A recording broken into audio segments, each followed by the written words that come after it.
Did you know that you can connect Tabidoo to more than 1,000 applications using Make?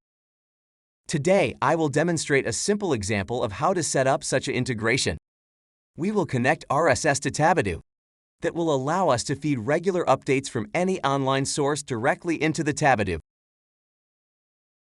In the first step, we need to prepare a table in Tabidoo that corresponds to the RSS feed. I have prepared a table with the following fields: ID, title, description, author, and date created. So let's feed this table with data by connecting it to Make. In Make, we click on the Scenario tab. And before we create one scenario ourselves, I have an extra tip for you. In case you want to look at pre-made scenarios, click on Browse Templates.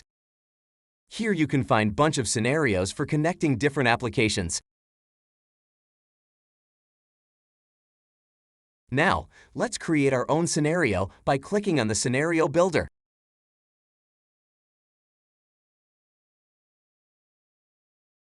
The whole concept of the Make is very similar to our workflow.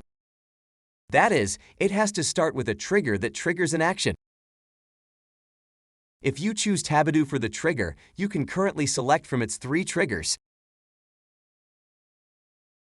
You can notify Make when a new record is created, edited, or deleted. There are also actions, which we'll get to in a moment, and search records to find any record by a simple filter. Anyway, we want RSS feed as the trigger now.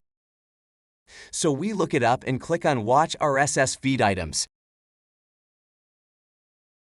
We enter the URL of the RSS feed and set the articles published from now on to start converting to Tabidoo. That's it for the trigger. Let's insert the action.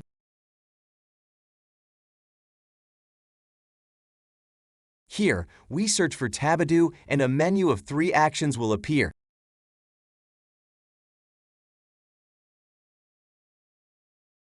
We can choose to create a record, update a record, or we can make an API call action, which is an open interface that allows us to call any endpoint in the Tabidoo API and use it.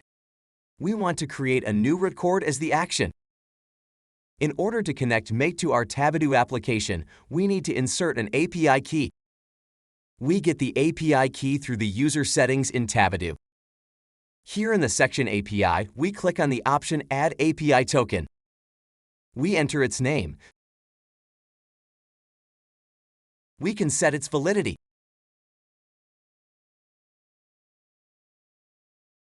Or we can deactivate it whenever we want. Each API token is published under a specific role.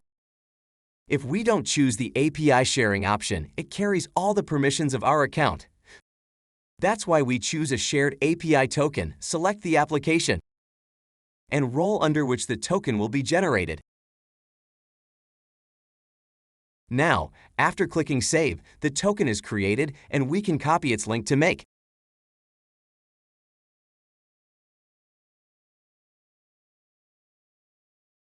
At this point, we can now select the RSS feed application from Tabidoo. We can select the table,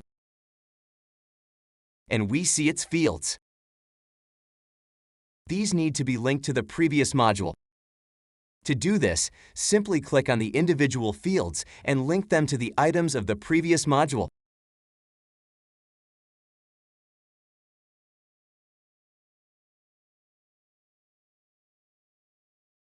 So the whole setup is complete. Now all that's left to do is to test that everything is set up correctly by clicking on the Run Once.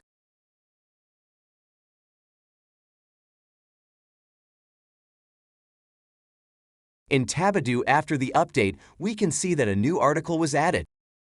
Everything works as it should.